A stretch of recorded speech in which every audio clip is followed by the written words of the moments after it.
da República do Brasil. No centro do Roda Viva, que começa agora, está o candidato Enéas Carneiro, do Partido de Reedificação da Ordem Nacional. Nascido em Rio Branco, estado do Acre, Enéas Carneiro só foi registrado 9 anos mais tarde, em Belém do Pará. Órfão de pais desde os 9 anos, sempre trabalhou para ajudar a família. Aos 19 anos, mudou-se para o Rio de Janeiro, em busca do sonho de formar-se em medicina. Ingressou então na Escola de Saúde do Exército, onde se graduou terceiro sargento auxiliar de anestesia, em 1909. Formou-se em medicina em 1965 e tem mestrado em cardiologia pela Universidade Federal do Rio de Janeiro. É formado também em física e matemática. Sua estreia na política foi em 1989, quando fundou o Partido de Reedificação da Ordem Nacional e lançou-se candidato à presidência da República. Com apenas 15 segundos no horário gratuito de televisão em 1989, tornou-se célebre com a frase "Meu nome é Enéas" e obteve mais de 360 mil votos, conquistando o 12º lugar nas eleições daquele ano. De volta à política, novamente como candidato à presidência, Enéas Carneiro disporá agora de mais de 1 minuto no horário gratuito da televisão. Para entrevistar o nosso convidado de hoje, doutor Enéas Carneiro, está aqui o jornalista Fernando Mitre, diretor executivo do Jornal da Tarde, jornalista Josemar Gimenez, chefe da redação da sucursal paulista do jornal O Globo, Clóvis Rossi, que é repórter e colunista da Folha de São Paulo, José Paulo Kupfer, do editor-chefe da sucursal paulista do jornal Zero Hora, Rui Xavier, coordenador de política do jornal Estado de São Paulo, e o jornalista Ibsen Spartacus, chefe de reportagem do Jornal do Brasil, também sucursal de São Paulo. O Roda Viva é retransmitido por 23 emissoras de televisão de todo o país. E você pode participar desse programa pelo telefone 252-6525, 252-6525. A Shizuka, a Cristina e a Ana estão anotando as suas perguntas. Se você preferir o nosso fax, é o 874-3454, 874-3454. Doutor Enéas, boa noite. Boa noite. Doutor Enéas, nossa primeira pergunta a todos os candidatos à presidência da República do Brasil.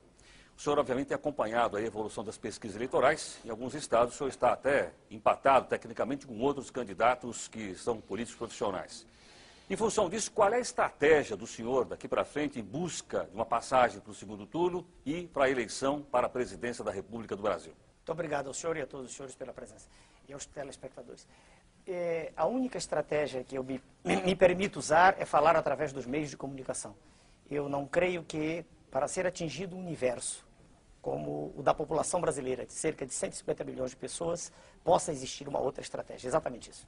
Doutor Enéas, o senhor vai continuar usando o bordão "Meu nome é Enéas", que eu acabei de ler aqui no perfil do senhor? Ainda não defini isso, uma vez que isso, para dizer essa expressão, que é o meu nome mesmo, eu levo cerca de 2 segundos.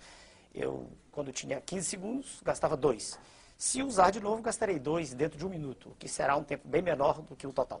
Doutor Enéas, o senhor enfatiza muito... Desculpe. Perdão, Josemar, por Lá, favor. vira assim, né? Boa noite, doutor Enéas. Boa noite, senhor. Eu gostaria de saber do senhor o seguinte, é uma preocupação, talvez, de toda a sociedade brasileira. O senhor vem dizendo insistentemente que não precisa de deputado porque todos não gostam do senhor. Eu gostaria de saber o seguinte, num regime democrático, como é que o senhor pretende sem o apoio de deputados, sem o apoio do Poder Legislativo? Bom, há uma distorção aí. Eu não disse que os deputados, como um conjunto, não gostam de mim. Aliás, é preciso ficar bem claro isso, eu não tenho nada contra nenhum deles em particular. Eu me refiro sempre ao modelo carcomido, putrefato que aí está. Eu falo sempre de um sistema de troca de favores que faz, inclusive, com que candidatos à presidência da República de um partido aliem-se a um outro partido que tem toda uma tintura ideológica diametralmente oposta. É disso que eu falo, é a isso que eu me refiro. Agora, no que concerne a apoio. Há pouco tempo atrás tivemos um presidente da República, Sua Excelência, o senhor Fernando Collor, que foi eleito por um partido inexpressivo, que nem tinha sido fundado por ele, ao contrário de nós, que fizemos o PRONA com suor desde 89, e tomou medidas extremamente deletérias para a nação, não tinha maioria e o Congresso se curvou tranquilamente. Eu não vejo nenhuma dificuldade em governar, desde que as mensagens sejam claras, desde que por favor, só terminar, desde que o Congresso saiba exatamente o que vai ser feito e haverá uma correspondência biunívoca entre o que vai ser feito e o que está sendo dito, uma vez que é um programa a ser apresentado. Não creio que haja dificuldade, uma vez que os senhores congressistas querem o bem da nação.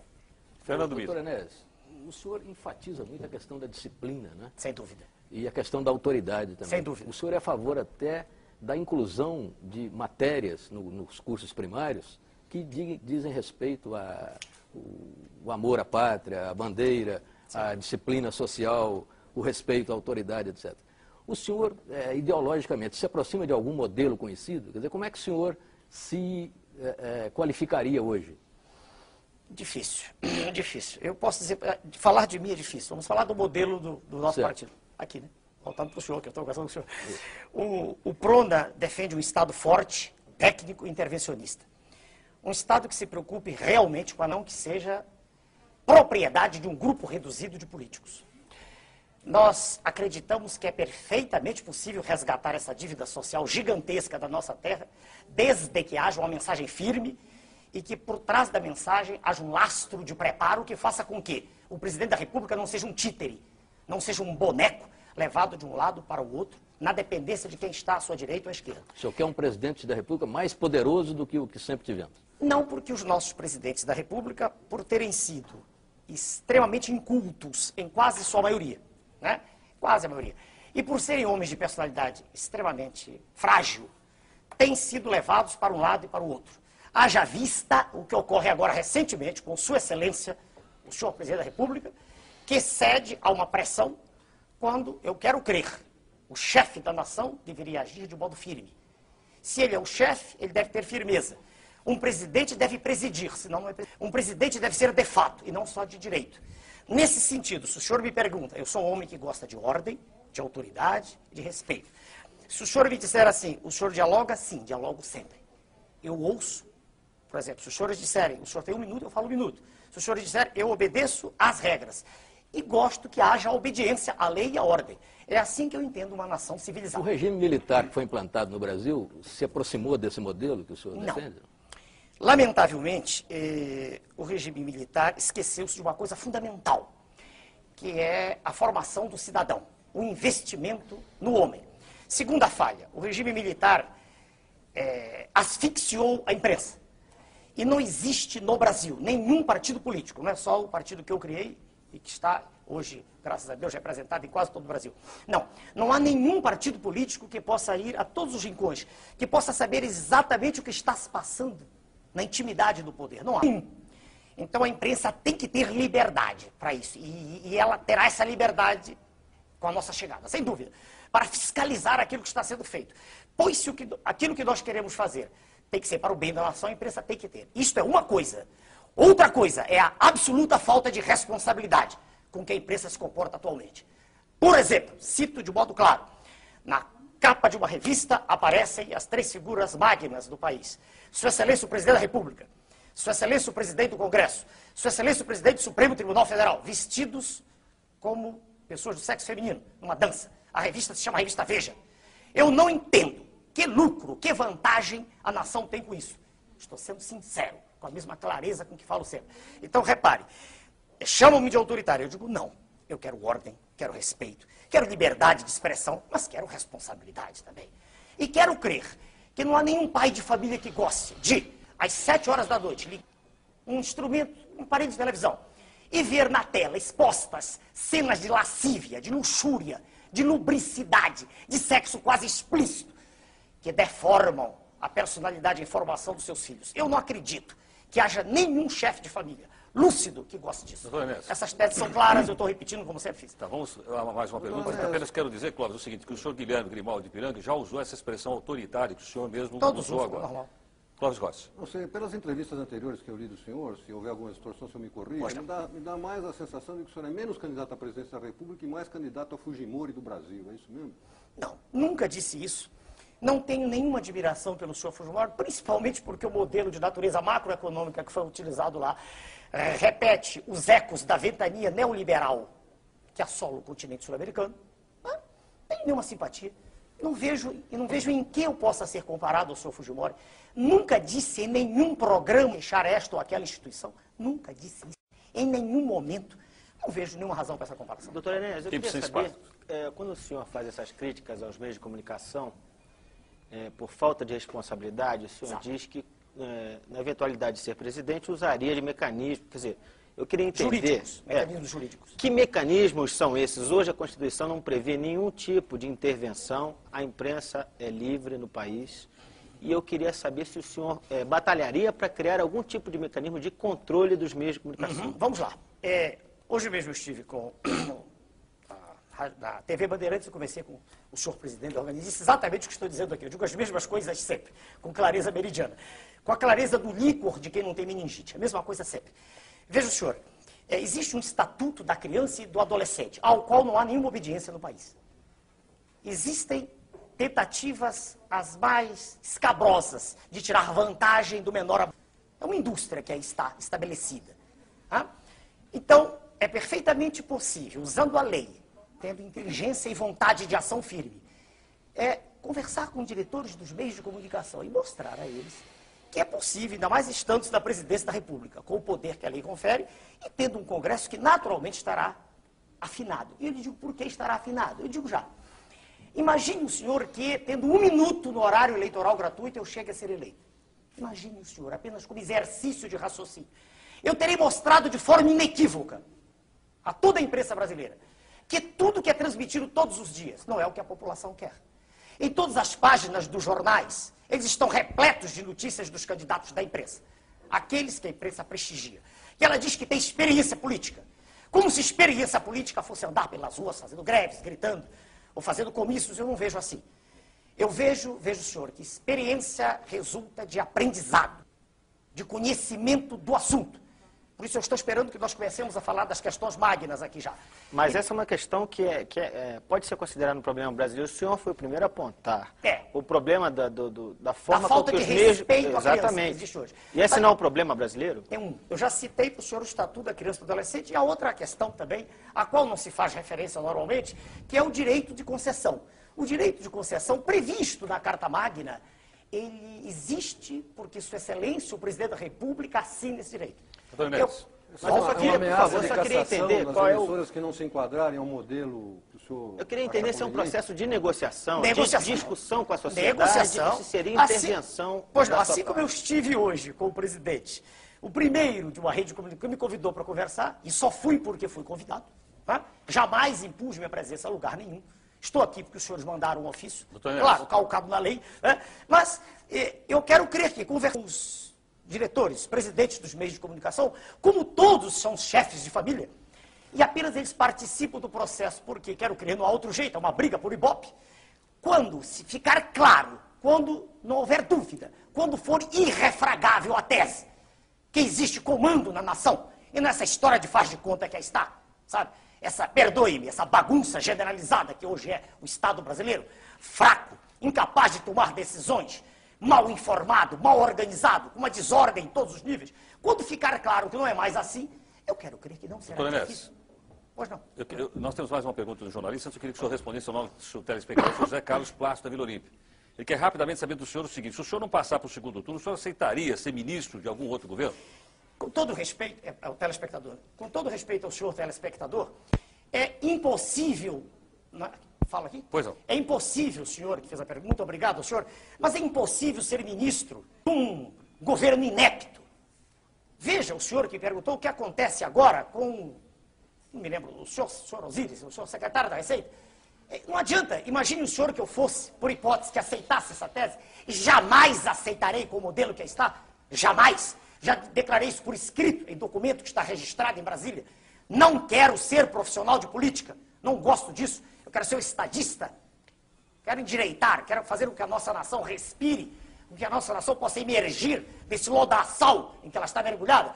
Como eu poderia aceitar ser ministro se, quando qualquer medida firme fosse ser tomada, imediatamente eu seria obrigado a demitir? Como posso eu aceitar teses de um candidato à presidência da República, que é o representante legítimo das multinacionais no país? Quem é, doutor Ernesto? Sua Excelência, o senhor Fernando Henrique, é um representante legítimo das multinacionais no país? Legítimo. É um homem que defende um processo neoliberal que estraçalina, e temos outros exemplos muitos, mas respondendo ao seu telespectador, eu não posso ser ministro.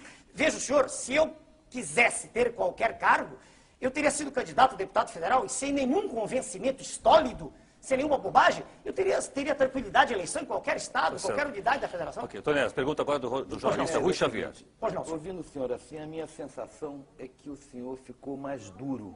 Mais duro? Mais duro desde a última eleição para cá. Quer dizer, eu lendo o noticiário aqui, várias reportagens sobre o senhor. Posso tomar água aqui? Pode, à vontade. Também me dá essa impressão, e parece que passa essa impressão, que o senhor ficou uma pessoa mais dura, mas tem aqui até algumas reportagens que diz, tem um título aqui que eu não vou conseguir localizar aqui, que diz, chegou o neofascista, o novo neofascista.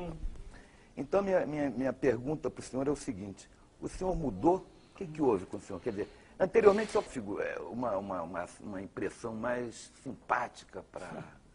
E agora está uma coisa mais dura, falando mais... Posso responder? Pode, claro. Com respeito à sua pergunta e a tudo que ela possa traduzir, né, de modo explícito ou implícito. Veja o senhor, eu sempre falei durante os 15 segundos com o mesmo tom enérgico que eu falo agora. Isso é da minha personalidade. Eu não sou homem de meias palavras. Eu tenho clareza no que penso e no que digo. Não tenho dissociação cérebro-língua, nem nenhuma dificuldade de articular o meu pensamento. Aprendi a falar e escrever corretamente. Naquela época eu tinha um tempo pequeno, então grande parte das pessoas, incluídos jornalistas também, não conseguiam entender o que eu dizia. E achavam engraçada a frase final do Domenech. Muitos achavam que eu estava brincando, querendo ser deputado mais à frente, ou um cargo. Surpreendi todos quando não fui candidato a nada, porque eu não quero, não preciso disso. Sou médico, sou professor de cardiologia, tenho do que viver. Eu não fiquei mais duro. A conversa agora está sendo nada. É possível agora o senhor acompanhar com mais tranquilidade, e todos que me ouvem, não só agora a forma, mas o fundo, o conteúdo do que está sendo dito. Eu falei em fevereiro de 1991, não sei se o senhor assistiu ao pronunciamento, uma hora inteira em cadeia nacional, e disse coisas extremamente duras. Eu fui o primeiro presidente de partido político que teve coragem de pedir a sua excelência, o presidente Collor, que renunciasse naquela ocasião. Pela desgraça a que ele estava lançando a ação. Em que? A que ele estava lançando. O senhor votou nele no segundo turno? Não, eu não dei meu voto, por favor. Por favor, não acredito nesses senhores que estão. Então, veja bem, naquela ocasião eu falei uma hora inteira. O senhor anulou o voto? Anulei com tranquilidade, mas por que não? A Constituição me permite. Se eu não acredito em A, B, C e D, por que eu tenho que votar em algum deles? Por que eu tenho que dizer... Em branco? Não, em branco eu sei que há processos de fraude, todo mundo sabe disso. Isso é notório no país. E o voto em branco permite que aqui, no meio do trajeto, alguém põe, eu anulo o voto, por que não? É a maneira mais clara, mais categórica, mais peremptória de eu dizer que não acredito naquilo. Aparentemente, o senhor não acredita só de A, B, C, o senhor não acredita em ninguém de A a Z, pelo que o senhor está dizendo. Depende de quem se apresenta. Aí, não, só o senhor. Então, podia inverter essa pergunta. Só um instantinho para o senhor, por favor. Não, pois é, nessa linha. Senhor Clóvis, um minutinho. Eu não vejo no cenário que aí está. Se eu visse, eu não me teria candidatado. Perceba o senhor uma coisa. Eu não gosto do processo. Senão pertenceria a ele tranquilo, estaria a palavra que os senhores usam. Processo, exatamente o que é processo? É essa imundícia em que se transformou o quadro político brasileiro. É essa situação de vergonha que cada brasileiro tem quando chega no exterior. Eu estou falando de quem pode ir ao exterior, porque pobre não sai nem do bairro onde mora, não consegue nem pagar a passagem.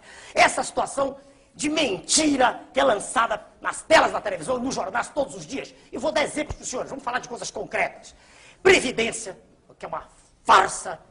A maioria das coisas que são apresentadas, quando se diz que existem 2 para 1, isso é mentira. Misturam-se os homens da cidade com os homens do campo. A relação na cidade é quase 4 para 1. A relação no campo é meio para 1. Quando se junta isto tudo, e os senhores são jornalistas, sabem da verdade, cria-se o 2 para 1. Então há 2 indivíduos para mim, isso é mentira. O que ocorre é que arrecada-se muito pouco no campo. E como se arrecada muito pouco no campo, a cidade paga pelo campo. Então tem-se a impressão que a Previdência está falida. Ela tem, aliás, um saldo de $1 bilhão.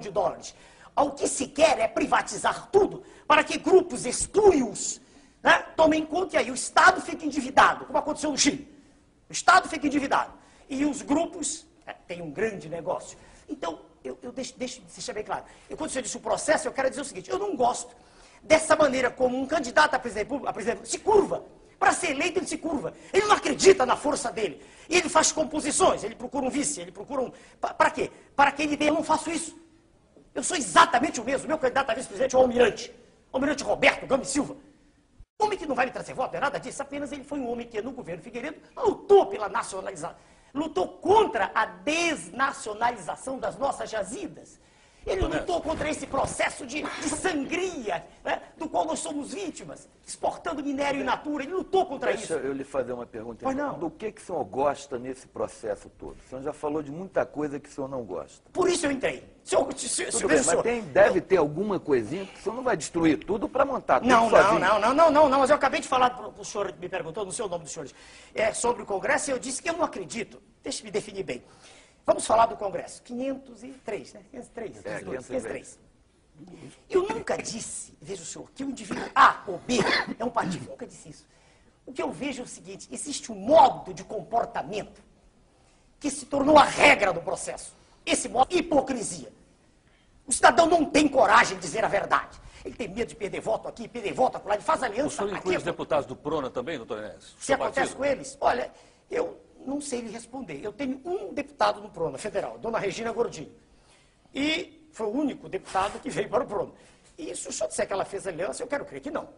Tá? Eu quero crer que até hoje ela tem sido de uma lealdade extrema e, muito embora facilmente pudesse estar em outro partido, agora mesmo disseram que ela tem 2% das intenções de voto, saiu no Jornal do Rio de Janeiro, ela se manteve leal a mim. Sem ela, eu não teria entrado com uma ação de inconstitucionalidade, e o senhor conhece, pela Constituição, eu só poderia entrar com essa ação se tivesse um representante. Então, o senhor falou agora em aliança, eu quero crer que ela não fez nenhuma aliança. Não vi, não tenho nenhuma informação. Nessa linha de raciocínio, eu queria que o senhor me explicasse a pergunta do jornalista José Paulo Cuff, por favor. O senhor ou o senhor? Eu. O senhor? Esse meu nome é Zé Paulo. Sim, senhor, Zé. O senhor disse que quer um Estado intervencionista. Forte, deixa eu amarrar bem. Forte, técnico intervencionista. A frase não é minha, é do professor Alain Touraine, professor de Sociologia da França. Autoritário também, professor? Peraí. Continua com o senhor, eu respondo para ele.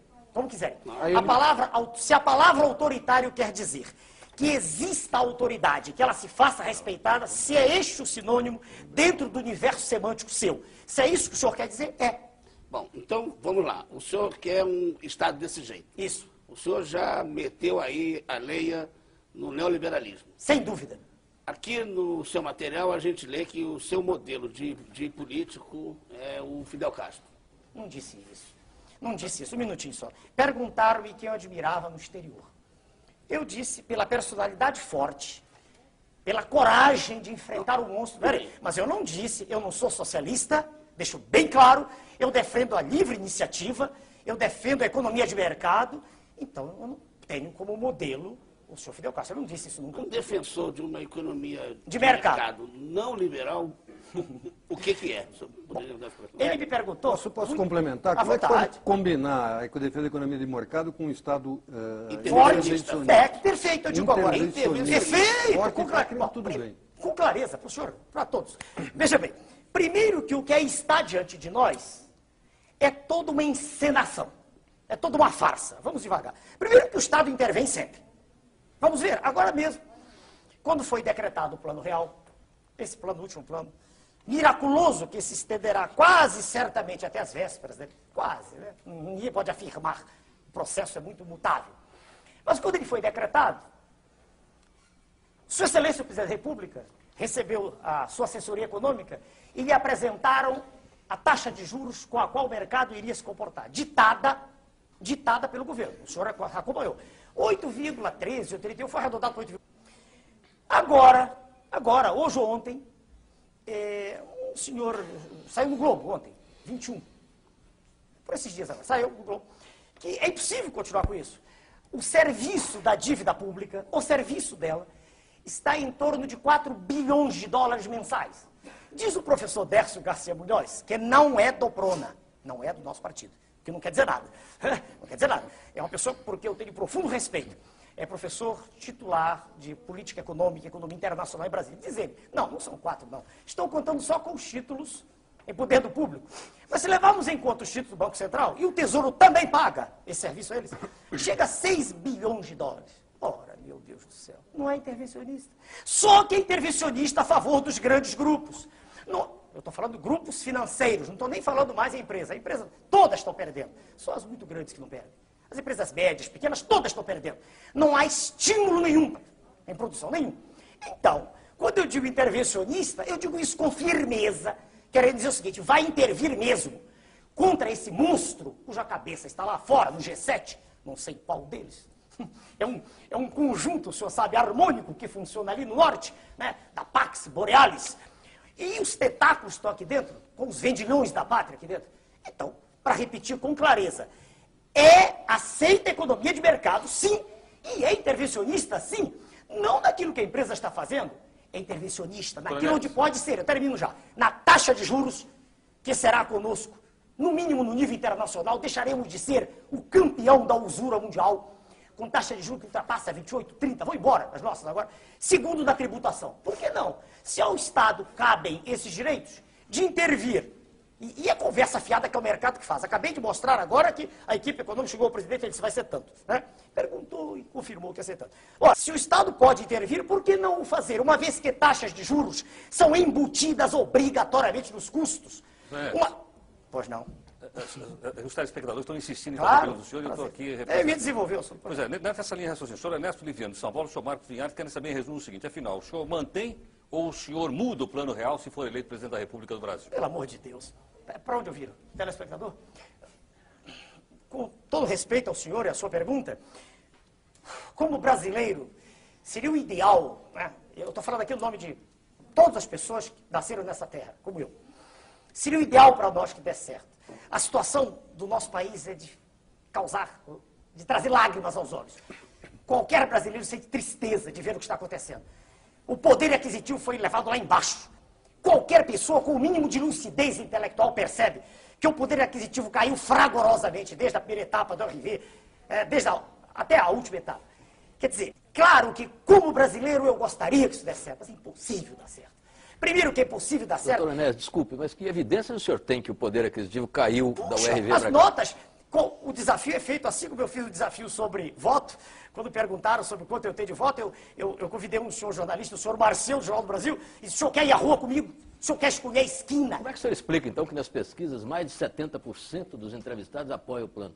E até entre os eleitores dos maiores adversários do Fernando Henrique? Fui eu quem mudou o fio. Eu estava falando de mim. Assim como eu tenho a prova hoje de que não é exatamente a realidade, que os dois, três não são exatamente a realidade, há um pouco mais, né, isso que apresentam. Assim também eu tenho certeza, o indivíduo apoia porque ele está iludido. Ele olha para a moeda, ele vê uma moeda pequenininha, que não valia nada a pouco, e ele sente, puxa, meu dinheiro está valendo. O senhor mesmo disse, não valia nada a pouco, agora vale. Exato, mas é verdade. Então isso é positivo em si? Sem dúvida, do ponto de vista de Então máscara... o senhor já alguma coisa de positivo? Mas espera aí, se é positivo enganar o público... Mas isso é enganação? É. O senhor acabou de descrever que o povo agora tem uma moeda não, que vale. A moedinha na mão, escute, que vale, disse a que antes moeda não valia. no sentido do termo macroeconômico, por certo, favor. eu sei. A moedinha vale. Peraí. Antes não valia. Não valia nada. Porque então melhorou. Espere. Mas é falso porque o que é mais importante não é aquele valor dela, nela, íncito a ela, próprio dela. É o poder de troca, é o poder aquisitivo. E ele não existe. Mas se mantém. Não diga isso, por favor. Doutor Enéas. Por favor, o poder aquisitivo caiu. Doutor Enéas. Eu não trouxe aqui, mas é possível provar isso. Qualquer pessoa que saia com dinheiro na mão para comprar agora e o faça... Mas há uma contradição em termos do que você está dizendo. Quer dizer, antes havia um dinheiro que não valia, agora há um dinheiro que vale. O dinheiro que vale é aquele que compra. Devagar. O que não vale é o que não compra. Por favor, eu preciso responder para haver clareza. Uma moeda, aquela moeda de metal, aquilo que é simbólico, antigamente, ela não existia porque estava tudo fragmentado. Hoje, esse centavo, ele vale... se o real é 2... Vale mais de meio dólar. Exato. Mas o que essa moeda pode comprar é menos do que os 2,750 podiam. Isso é que eu quero dizer. Entenda-me. A moeda em si, ela vale 2.750, digamos R$1, 2.750. Só que ela compra muito menos do que os 2.750 compravam. Mas, doutor Enéas, o senhor acha então que a população é tola o suficiente para... A população como é natural em todo e qualquer grupamento humano, ela se deixa levar por um processo colossal de anestesia. É natural isso. Só que isso passa. Essa anestesia, um minutinho. Essa anestesia ocorre em todos esses movimentos. É natural isso. Essa anestesia ocorre todas as vezes que os meios de comunicação, de modo maciço, apresentam uma ideia. Isso é natural. A dona Maria Helena Prenhorato, nossa telespectadora, quer saber quem é o ministro da Economia do senhor. Quem é que o senhor vai nomear para o Ministério da Economia? Agora, isso... Respeita a senhora. Na área econômica, hoje, eu tenho duas pessoas que me ajudam muito. Um é um membro do partido, do PRONA. É um professor da Escola de Guerra, Dr. Marcos Coimbra, titular de análise quantitativa da Universidade Estadual do Rio de Janeiro. Estou me dirigindo para a tela, né? E a outra pessoa não é do PRONA. Eu citei, é o professor Dércio Garcia Munhoz, por que eu também tenho muito respeito. Mas eu não tenho compromisso por nenhum dos dois, de dizer que um deles é o ministro. Em nenhum momento, não há esse compromisso estabelecido. No decorrer do processo, pode ocorrer de um deles dizer, não, doutor Enéas, é melhor escolhermos uma outra pessoa, eles mesmos. Isso para nós, do PRONA, não é fundamental, nós não estamos trocando cargos. Eu, por exemplo, o senhor perguntar sobre o ministro da Saúde, tem um número enorme de médicos. Eu dei aula para mais de 20 mil médicos. É facílimo escolher alguém. Isso não é preocupação nossa, né? Não é. Doutor Enéas, nós vamos fazer um pequeno intervalo e nós voltamos daqui a pouco com nossa sequência do Roda Viva Especial, entrevistando o doutor Enéas Carneiro, que é o candidato PRONA à presidência da República. Nós voltamos já já. Com o programa Roda Viva Especial, nós estamos entrevistando hoje mais um candidato à presidência da República, doutor Enéas Carneiro, o candidato do PRONA. Você pode participar pelo telefone 252-6525. Se você preferir o fax, é o 874-3454. Doutor Enéas, eu gostaria que o senhor me confirmasse o seguinte: o jornal o Globo, no dia 12 de maio, publicou uma expressão atribuída ao senhor. Eu gostaria de perguntar ao senhor se ela procede ou não. Ele diz o seguinte: o senhor teria dito que a classe política brasileira é representada pela escória da sociedade. O senhor disse isso? Disse com os mesmos termos. Então, eu quero respeitosamente perguntar ao senhor o seguinte: isso? Não, por isso não quis ser candidato a nada. Quando eu disse escória, eu quero dizer o seguinte: é difícil, claro que há exceções em todos os níveis, em todos os meios. Mas é difícil o senhor encontrar no cenário político um cientista. Um homem que tenha dedicado sua vida à ciência. Geralmente ele sente repugnância pelo processo. E por que ele sente esse sentimento específico? Porque se criou toda uma imagem, que é a imagem das ruas, não é a imagem da imprensa, é a imagem nas ruas, de uma aversão pelo político. O político geralmente é vaiado. O político geralmente é alguém para quem se olha assim, cheio de vida fácil. E quando a gente acompanha todo o processo, a gente vê que, na maioria das vezes, na esmagadora maioria das vezes, o sujeito se aproximou para tirar vantagem. Ele se aproximou porque ele fracassou na vida profissional. Ele não é um indivíduo que tenha tido uma carreira com brilho naquilo que faz. Doutor Enéas, desculpe, nós temos aí concorrendo o maior líder da história do Brasil, que é o Lula, e um brilhante atual de nível internacional, que é o Fernando Henrique. Muito bem. O senhor me obriga a caracterizar de modo pessoal, que eu não gosto de fazer, mas quando o senhor diz líder, perdoe-me, se o Partido dos Trabalhadores tem uma estrutura de pensamento tão forte, por que na sua linha de frente, para o cargo máximo da nação, ele apresenta uma pessoa, não tem nada em particular contra esse senhor, mas que é uma pessoa sem preparo. Como sem preparo? Um o por preparo favor, só se adquire na academia? Exatamente. Chegaremos lá. De preparo, isso não faz sentido. Então, sábio. Não, preparo. Eu nunca disse que era sábio, senhor. Não digo isso. Eu sou um estudioso de ciência. Veja bem, quando eu digo sem preparo, vamos ser claros, todos nós. Existe uma mística que é criada no sentido de proteger o cidadão A, cidadão B. Por favor, o que é preparo? Preparo adquire-se de modo formal nas escolas. Eu não consigo aceitar, eu me sinto muito, um minutinho, hein? Senão, deixa eu terminar a expressão, o senhor tem todo o direito de redarguir.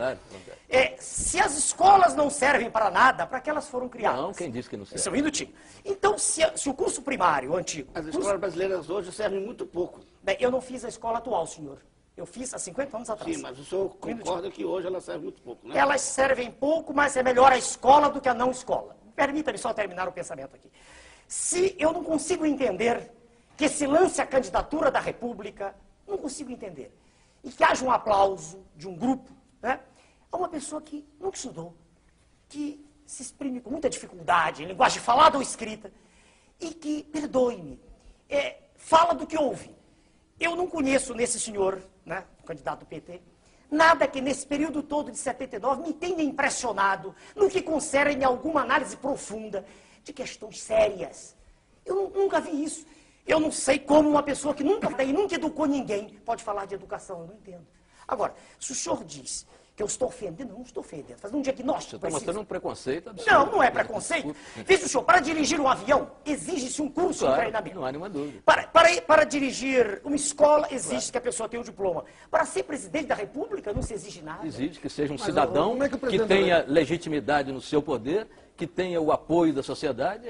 Desde que esse apoio seja manifesto, não dessa forma que é. Como dessa forma? Metade da população se diz insatisfeita, 56% são as estatísticas. Agora, o senhor expõe em todos os programas, nas primeiras páginas de jornais, todos os dias, desde 1979, as mesmas pessoas. Os senhores E tem as suas razões para isso, os senhores têm todo o direito de ter seus candidatos.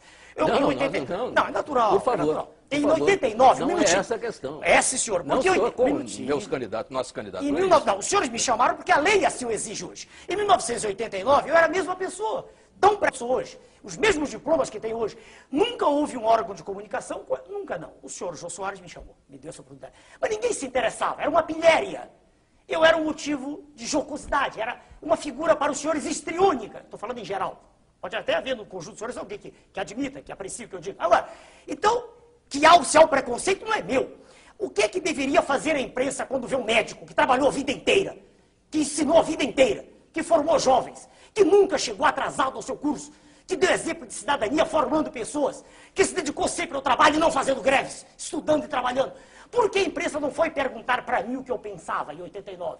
Por que, um minutinho, porque só 5 anos depois, quando eu provei de modo categórico que não queria pertencer ao sistema, por que só 5 anos depois a imprensa se interessou? Dê-me uma razão. Eu dizia as mesmas coisas. Qual é a vantagem que tem o cidadão que educou, formou, etc. Então, um operário comum, não estou me referindo ao aluno, um operário que educou os seus filhos, que ensinou os seus filhos, que trabalhou a vida inteira e que fez greve também, que é constitucional, perfeitamente constitucional. O seu viés autoritário transforma a greve num pecado mortal. Está na Constituição. A greve é um direito inalienável do trabalhador. Eu nunca disse o contrário, está no manifesto do meu partido. Isto é uma coisa. Outra coisa é viver disso. É fazer disso profissão de fé. Outra coisa é não ter feito nada além disso na vida, como, aliás, o jornal do senhor escreve sobre mim, não sei quem, não me lembro, porque eu não gravo o nome dos senhores, que diz que a biografia do senhor candidato PT é melhor que a minha. Mostre-me o currículo do candidato PT. Mostre-me o que ele fez ao longo da vida. Por favor, o senhor estou obrigado a dizer. Pois não. O senhor está sugerindo que, para a presidência da República, da República, façamos, como se fazia até, de certo modo, na Grécia, um concurso de livre docentes? Olha, um concurso seria algo extremamente mais legítimo do que isso que aí está. A lei eleitoral foi feita assim agora, dizem que é muito boa. Ela que é anterior, mas ela foi feita assim, veja o senhor. Ela dá a um candidato 7 minutos de exposição, apesar de estar todos os dias nos jornais. Dá outros 5, 6. Eu terei 1 minuto para expor. Eu lhe garanto uma coisa, e digo para o senhor e para todos que ouvem. Exprimindo-me durante 13 minutos, não haveria segundo turno. Eu vou dizer por quê. Porque, espera aí, se o senhor conversar com o homem da rua, o que ele quer ouvir é exatamente o que eu estou dizendo. Não tenha dúvida. Eu queria que o senhor me desse uma resposta. Seria melhor que fosse um concurso de livre docência, de títulos e... Olha, veja bem, devagar. Eu quero dizer o seguinte... E currículos? Para responder ele, por favor. Dever-se-ia exigir um mínimo. Não é um concurso para docência, que isso pressupõe uma especialização. Né? Isso pressupõe a entrada numa seara específica de atividade cognitiva. Não estou dizendo isso. Não, um mais diplomado, não necessariamente. Graduado... Exige-se um mínimo de preparo. Mínimo. Segundo, preparo formal de faculdade. Eu não conheço preparo, veja o senhor, a não ser, é claro, isso é raro, a gente encontra o autodidatismo que eu fiz em algumas disciplinas. Mas a formação curricular é fundamental para que uma pessoa possa manifestar-se acerca de um tema. Estamos todos aqui. Se alguém fizer a pergunta do auditório, aqui não há auditório, se fizer a pergunta da rua, qual é a natureza da luz, se não houver ninguém aqui que tenha estudado ciência... Perdão, só um segundo. O senhor está desse jeito, e se vamos pensar só para pensar, ir para um certo extremo, impedindo que o povo vote. Ele não tem preparo para opinar sobre assuntos dessa natureza. Eu não disse isso, eu não disse que... Veja, senhor, se eu não sei... Sim, mas o senhor disse exatamente isso. Não, eu falei de quem vai dirigir. Veja, senhor, mas quem vai escolher também tem que estar preparado para uma missão O raciocínio leva isso. O raciocínio leva isso. Não disse isso. Veja, o senhor... Só votariam os homens bons, com certo nível de preparação. A República sem citar. É natural que os senhores pensem assim, e é natural que os pontos de vista sejam diametralmente opostos. Claro, eu respeito. Mas eu não disse isso. Eu disse o seguinte, primeiro que a discussão não leva a nada, porque a Constituição aí está e vai ser como ela determina. É eleição. E qualquer pessoa, mesmo semi-analfabeta, como é o candidato do PT, é candidato a presidente, está tudo bem. Isso não tem dúvida nenhuma. Agora, representa um protesto da classe média contra o que aí está, o que sempre esteve, quer dizer, há muito tempo está, há muito tempo. Porque o senhor Getúlio Vargas era um homem preocupado com a nação, sem dúvida. Estou elogiando um aqui. Getúlio Vargas e Fidel Castro já são 2 ditadores. Se o senhor quer olhar sob esse prisma, se para o senhor é extremamente elogiável um presidente que é um boneco. Se o senhor gosta disso, eu respeito sua tese. O que está nos seus esquemas, eu não penso assim. Dê-me o direito de pensar diferente. Não, me dou o direito. Exato. Eu só quero que o senhor diga... Não, mas... Então, vamos voltar à pergunta do Fidel Castro. O senhor disse que não era bem assim. Mas não é assim, qual é o seu modelo de estadista? Estadista, vamos do devagar. Do presente ou do passado? Do passado. Vamos para homens de personalidade forte que me impressionaram. Não são da minha geração, então só a leitura. Meiji, no Japão, criador da Era das Luzes. Que endireitou o Japão e preparou o Japão para ser a potência que é hoje. Só que ele era um absolutista e não foi eleito pelo povo. Sim, isso é irrelevante. Getúlio Vargas foi ditador e depois foi eleito. O que provou que o povo queria ou desejava. Ser absolutista é irrelevante para o senhor, foi isso que eu vi? Quando o senhor diz absolutista, precisa ter cuidado. O senhor volta a Luís XIV. Não, é a história do Japão que diz. Pois é, então. Não, eu estou citando homens que têm coragem de agir contra o poder constituído, contra esse sistema apodrecido que faz com que uma terra que é a mais rica do planeta, uma terra que é abençoada no seu subsolo, que tem a maior riqueza e água potável do planeta. Doutor Neves. Peraí, que faz com que essa terra esteja mergulhada nesse processo, o tempo não saia dele, não tem a possibilidade de sair. Já que o senhor tocou na questão da terra, eu gostaria que o senhor voltasse ao programa do senhor e o senhor respondesse ao senhor Ivan de Souza, de Jacareí, no interior de São Paulo. Posso tomar água? Qual é o projeto do senhor sobre reforma agrária?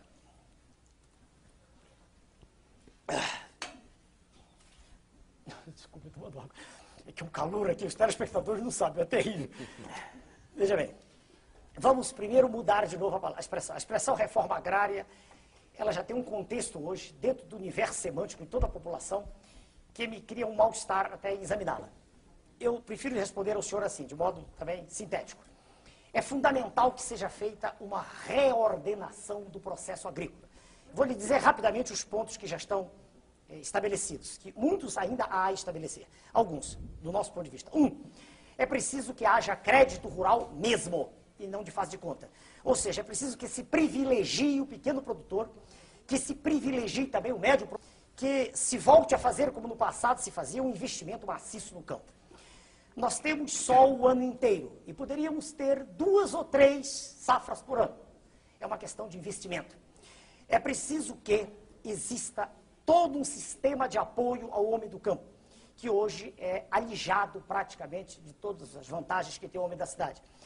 É preciso que haja uma preocupação de toda a nação, e essa preocupação, a nosso vez, só existirá, no nosso caso, em nós deixarmos de ser corredor de exportação, que se exportem os excedentes e que se mitigue a fome. Doutor Enéas, talvez o senhor tenha esquecido de uma coisa talvez que seja importante. Terra para esse homem que o senhor está dando crédito, está dando assistência técnica, etc. O senhor daria terra para o homem sem terra? Existe toda uma faixa de terras que pode ser ocupada no momento sem nenhuma desapropriação. Essa questão é extremamente séria e eu não me permito, sem ter o acesso à informação precisa, fazer uma afirmativa que seja uma aleivosia. Os senhores, como jornalistas, sabem que as informações que nos chegam são distorcidas. Quando eu falei ainda agora para os senhores de Banco Central, eu sei o que estou dizendo. Quando eu falei de PMF, não cheguei a falar, porque eu cortei no momento. Quando se procura ler nos jornais, a gente não encontra a informação. Qual foi a receita do PMF? Que foi apresentado como sendo solução há pouco tempo. Ele era 0,25%, né? 0,025. Não, 0,25. É um quarto de um. Não é 0,25. Se o senhor multiplicar 0,25 por 16, 5, 80, o senhor vai ter 4, que é a ideia do professor Marco Sintra, criador do Imposto Único. Se o senhor multiplicar isso por 12, o senhor vai ter a receita do ano, uma projeção. Sei. Foi em abril, a receita foi de, você dá uma fração de que eu não me recordo, 150 bilhões de dólares. No total vai dar 64 bilhões de dólares. Veja como recursos aparecem rapidamente, um minutinho. Mas ninguém sabia, isso foi feito assim rápido. 150 milhões de dólares, com certeza. Sim, retirado da população? Sim, tudo bem. Não, eu estou dando um exemplo. Não estou entendendo a conta. Não, onde é que o senhor chegou a 156 bilhões de dólares? Não, 150 milhões. 0,25%. Está certo. Milhões. Neste ano dá 7 milhões. Não, eu tenho dados oficiais. 150 milhões, se o senhor multiplicar isso por 16, o senhor tem os 4% previstos pelo professor Marco Sintra. 2 para quem emite e 2 para quem recebe. Para terminar a análise. Isso vai dar, no ano, pode fazer as contas, vai dar 64 bilhões de dólares. Certo? 64, com certeza, por favor. Pois não, Ibsen. Doutor Enéas, por favor. Doutor Eu quero chegar ao seguinte, essa informação não chega à população. Assim também, veja bem, eu não tive... Doutor Enéas, o número é sério, 64 bilhões de dólares, é 3 vezes a arrecadação da União no ano, doutor Enéas. Se o senhor me permitir, se nós fizermos um intervalo, eu faço as contas e lhe mostro. Vou repetir. 150 milhões vezes 16 Por que vezes 16, doutor Enéas?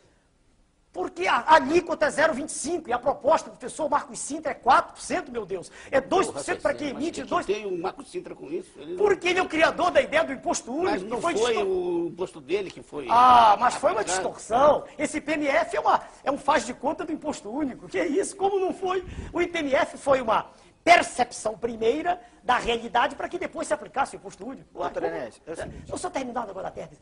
Eu não tenho, e meu grupo ainda não teve acesso às informações reais. A gente pede uma informação, ela é distorcida, ela é guardada, ela é escamoteada.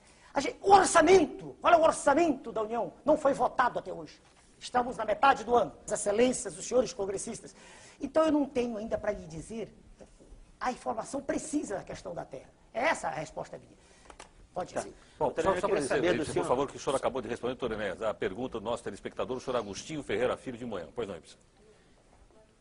Doutor Enéas, pois não. eu gostaria de saber se o senhor acha necessária uma reforma na Constituição e se o senhor a faria dentro do Palácio do Planalto ou a negociaria com o Congresso. Olha, a Constituição tem muitas coisas. Tudo que se apregou aí para mudar a Constituição, para mim não faz o menor sentido. A maioria das coisas. Por exemplo, minério, subsolo. Não vejo razão nenhuma para isso. Pelo contrário, as empresas ditas nacionais são apenas a vidraça de grupos poderosos multinacionais que estão por trás. Então, não vejo. Para mim, são lobbies gigantescos para desnacionalizar cada vez mais o Brasil. Não é? Bom, segundo, monopólio.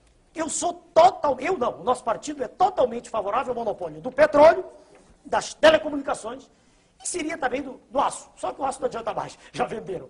Agora, se o senhor perguntar por que, eu também respondo. Quem detém petróleo, detém energia. Quem tem energia tem progresso. Tem progresso, tem desenvolvimento, tem investimento, tem produção, tem emprego. Ora, abrir o monopólio, quer dizer, desfazê-lo, o senhor dirá, não, mas são empresas nacionais. Não necessariamente. Pode ocorrer o mesmo que ocorreu com mineradoras. Grupos poderosos alienígenas estarão aqui daqui a pouco. Doutor Enéas, estou recebendo uma informação aqui. Apenas o senhor levantou uma questão, essa questão da pessoa ser culta ou não. Eu sou Francisco Magalhães, de Goiânia. Em Goiás, pergunto ao senhor o seguinte. O que é que o senhor faria com o atual primeiro-ministro da Inglaterra, o senhor John Major, que só tem o 2º grau? Mas o 2º grau pressupõe um nível médio de escolaridade. O que eu faria com ele? Veja bem, todas as vezes em que eu ouvi o senhor John Major Marx, eu não vi em cultura. Eu não vi nele um nível de instrução tão abaixo da média, como quer o senhor telespectador dizer. Perdoe-me, o senhor não faria nada. É um homem que, quando se... Doutor Enéas, agora só um instantinho, para barrar. Que deveria ser exigido, quer dizer, o mínimo, só isso. Tá, o senhor disse o que o senhor não adotaria numa revisão constitucional. Ah, não, sim. Mas o que o senhor faria, e se o senhor negociaria isso com o Congresso? Veja bem. O presidente eleito, ele dispõe hoje de um instrumento jurídico, que é válido, é legítimo, né? Que é a medida provisória. Que é usada, há poucos dias perguntaram no Jornal do Brasil, o senhor usaria? Claro. A medida provisória permite ao presidente da República uma ação rápida. Então, a medida provisória ela é usada no sentido de vencer uma questão emergencial. Aliás, no Brasil, nós vivemos em permanentes questões emergenciais. Tudo é o Brasil não vive em regime de urgência, vive em emergência. Né? A gente poderia falar 2 campeonatos mundiais. O Brasil é campeão do mundo em doença de Chagas, tripanossomose americana, é campeão do mundo em esquistossomose maçônica, campeão em doença de Chagas. O senhor Carlos Chagas falava nisso no início do século. Bastaria acabar as casas de pau a pique e nada se fez durante 60 anos. Quer dizer, então, eu tenho a impressão, de novo, que os senhores congressistas serão, já disse e repito, extremamente simpáticos à tese de reedificar a ordem nacional, uma vez que eles são legítimos representantes do povo. Parece que a maior parte dos congressistas tem curso superior, não tem? Não sei lhe responder. Doutor Enéas, o que o senhor acha que precisa para o Congresso? Uma vontade.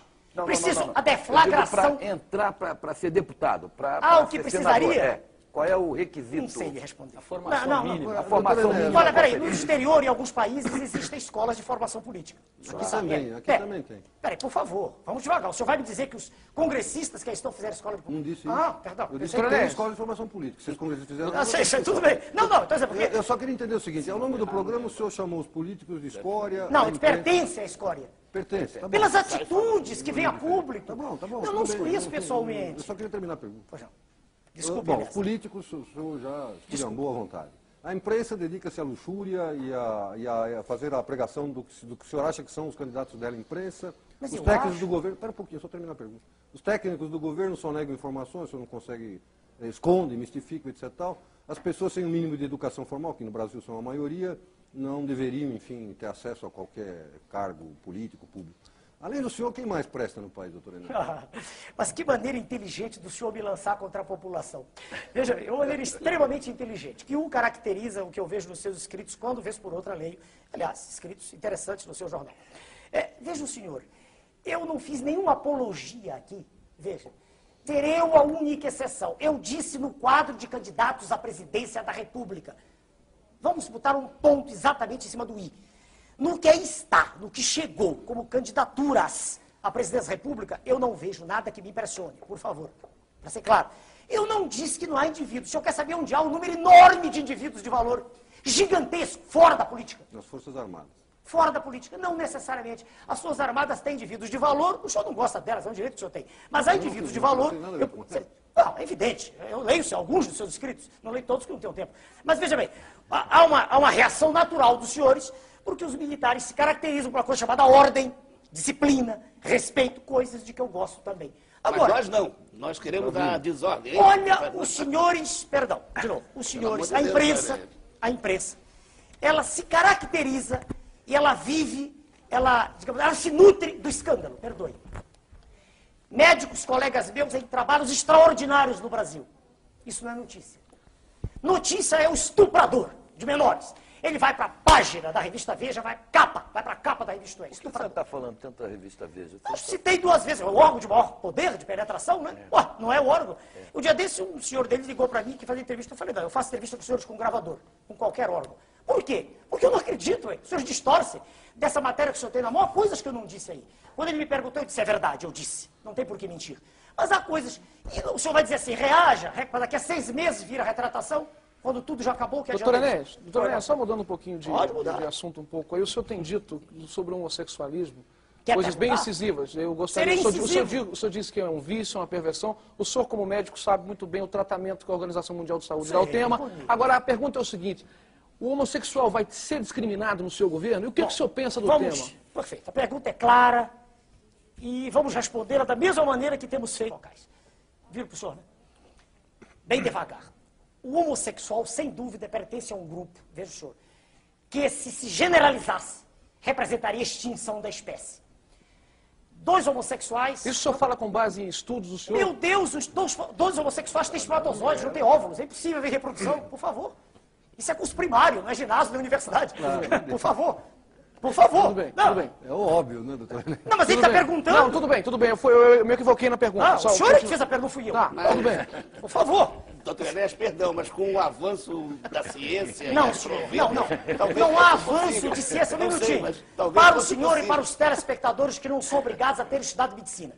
Quando a gente nasce, nós temos cromossomos. Por mais que se façam operações, intervenções cirúrgicas, que se extirpe a genitália externa de um homem, que nasceu homem, que se fabrique um órgão genital feminino, um silicone, por mais que se criem artificialmente, que se faça a depilação, cada cromossomo é uma unidade que está dentro do núcleo. Doutor Enéas, por favor, não, mas eu tenho que responder. Eu preciso explicar isso. Todo mundo sabe que homem com homem não dá filho, mulher com mulher não dá filho. Eu gostaria de saber a discriminação e o que o senhor pensa do tema. Sabe? A resposta sobre o tratamento do homossexual é importante. A lição de... Ela é importante do seu ponto de vista. Mas a pergunta dele, nem todos os ouvintes pensam exatamente o que eu estou dizendo. Tem gente que pode até pensar que o homossexual, ele disse, a ciência faz avanços. Alguém disse aqui no programa. Alguém disse, mudar a base genética, que eu saiba, transformar XX em XY em XX, eu não conheço isso. Tá, mas agora, com relação ao tratamento que o senhor dá. Vamos lá, o tratamento. O homossexual é um ser humano, como qualquer outro. Ser humano, que merece respeito, merece educação, merece escola, quer dizer, educação, merece hospital, merece tudo. Agora, uma coisa é ele existir como ser humano. Vou falar bem devagar, distorções. Outra coisa é ele ser apresentado como exemplo de comportamento sexual. Veja bem, ele pode ser exemplo como artista, um escultor, um pintor, agora, ele não pode. Está errado quem disser isso, porque a sociedade, veja, senhor, é feita para se reproduzir. Não estou nem usando textos bíblicos, estou falando de ciência. A maior de todos os impulsos que existem no planeta é o da preservação da espécie. É maior até o que da preservação do próprio indivíduo. Então, o homossexualismo, veja, senhor, ele não pode ser apresentado como uma terceira via, como um caminho natural. Não. O homossexualismo é, veja, senhor, um desvio. De que natureza é? Há muita discussão. Muita discussão. Quando o senhor citou a Organização Mundial de Saúde, eu conheço o que o senhor está dizendo. Há muita discussão. Não há consenso. Mas uma coisa é clara. Ser homossexual não é um exemplo do ponto de vista de atividade. Vai ser discriminado no seu governo? Vai exatamente isso que eu estou dizendo aqui, antes, durante e depois. Vai ser tratado com todos os direitos a que um ser humano tem direito. Mas não, por exemplo, homossexuais casarem-se. Isso é um absurdo. O nosso partido não aceita. Escute, os senhores todos têm todo o direito de pensar contrariamente a gente, mas eu tenho posições definidas. Não estou procurando votos. Eu estou dizendo exatamente o que o nosso partido pensa. A ligação, o casamento, aceito, como está ocorrendo de quando em quando, como você pregou. Todo o seu partido pensa desse jeito? Bom, o senhor está autorizado a interrogar, não as pessoas que gritam meu nome é Mestre, mas os líderes, os nossos presidentes regionais. O senhor virá essa resposta. Qual é o tamanho do seu partido hoje? Não sei. Eu lhe digo, eu convidei o senhor Marcel, aí arrou. Bom, vamos também aqui amarrar uma coisa. Se partido grande representasse alguma coisa, o líder do PMDB, ao sair à rua, seria ovacionado. E pelo que me contam, eu não vi. Houve um atrito violento entre ele e o senhor, se não me engano, aqui. Inclusive uma falta, se não me engano, de comportamento. Não sei bem o que foi, eu não vi. Contaram-me. Né? E ele, o senhor vê as pesquisas, estão. No ABCD eu tenho mais votos que ele. Então, partido político no Brasil é uma estrutura hoje extremamente comprometida. Justamente por causa dos acordos espúrios. Agora, se eu perguntar qual é a penetração do meu nome na massa, aí só pagando para ver. Doutor Inés, nós completamos 1 hora de entrevista com o senhor. Nós queremos agradecer a sua presença aqui no Roda Viva. Muito obrigado, senhor. Muito obrigado pela sua presença. Muito obrigado, senhor. Muito bem, nós vamos fazer um intervalo e nós voltamos com o nosso segundo entrevistado.